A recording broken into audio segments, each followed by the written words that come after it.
Hi, today is Thursday, February 20th, 2025.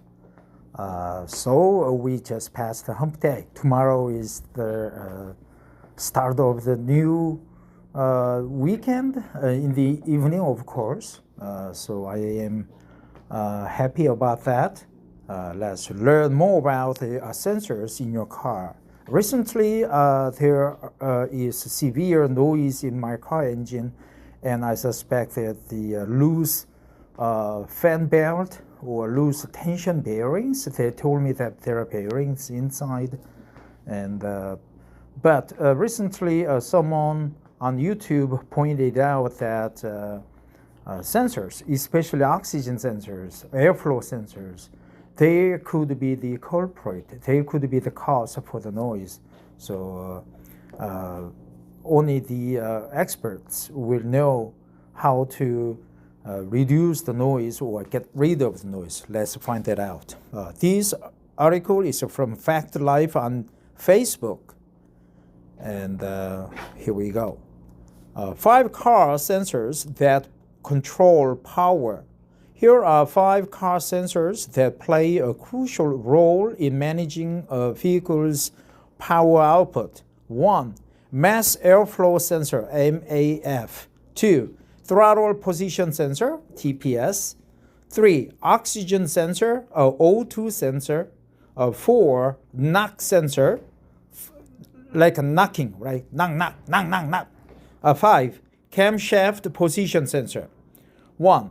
Mass airflow sensor, MAF. This sensor measures the amount of air entering the engine.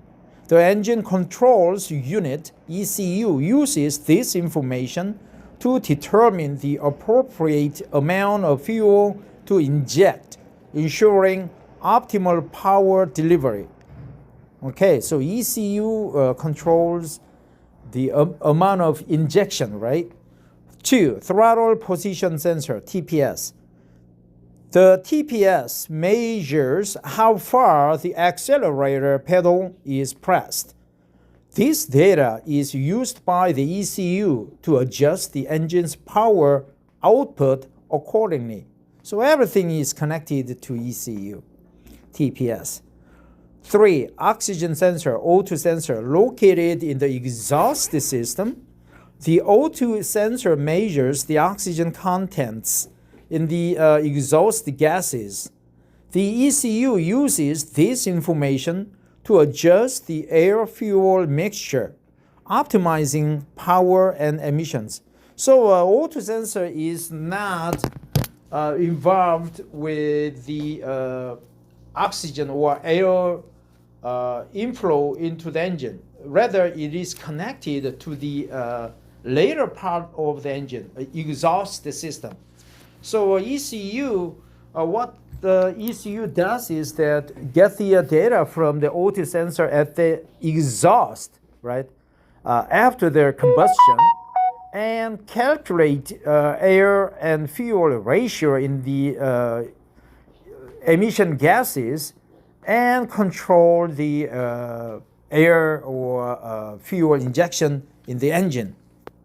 So it's more like a feedback system. 4. Knock sensor. This sensor detects engine knock, a condition that occurs when the fuel-air mixture ignites prematurely, causing the engine to vibrate. I see. So that's knocking, right? The ECU uses this information to adjust the ignition timing to prevent knock and maintain optimal power. Right. So I was always wondering about the ignition timing, right? It's done by ECU. I thought it was done by the mechanical system, right? Automatic, but actually it's electronically controlled by ECU. So that's ECU, right? Knock sensor. 5.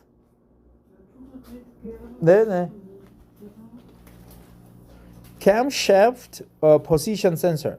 This sensor monitors the position of the camshaft, which controls the opening and closing of the engine's valves. The ECU uses this information to determine the correct timing for fuel injections and spark ignitions.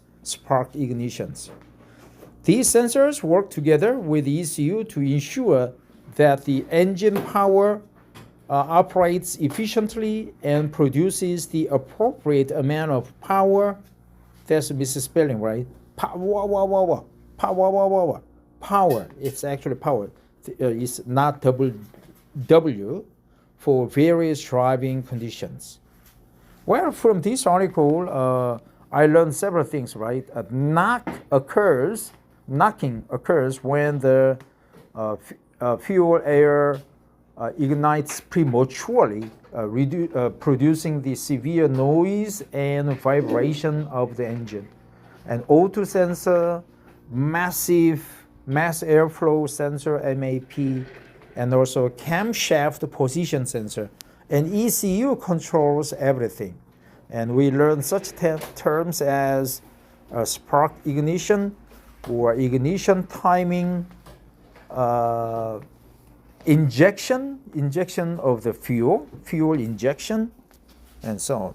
It's a rather short article, but it gives you basic ballpark preview of the sensors that you will see in your car engine, right? It's just primer. Thanks for listening, but have a wonderful Thursday. And if you're wondering why I am reading this article and posting on YouTube, well, I am a native Korean. I speak Korean fluently, of course, but also I like English very much. As a matter of fact, I like a foreign languages. I learned Chinese for 4 years. 我学习韩语4年了，还有没有高的中文，我还要学习韩语。Well, that's it. I stopped learning Chinese 2 months ago, so that's the problem.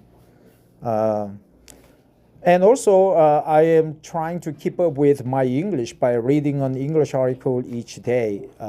But I score perfect on TOEIC and TOEFL test, and I am eager to work overseas. If you do have a job opportunity for me, I would be happy to jump from my current job onto your ship, right? But I have to retire in 3 years and a half from my current position with KT, the number one cloud service provider in Korea. But until that time comes, I would be loyal to my company, and I will contribute huge and tremendously to my company. If you do need a cloud service invoice or consultation, please don't hesitate to contact me. And also, if you are trying to have a company set up in Korea, especially in Seoul, I am here in Seoul, so I could set up with your voice, internet, data needs, and mobile needs. You can have the mobile phones from us, all the security like cameras or UTM or firewalls from us. You just don't worry about it. You always contact me. And if you are foreigners living in Korea and need a phone, please contact me also. Have a wonderful Thursday. Bye-bye.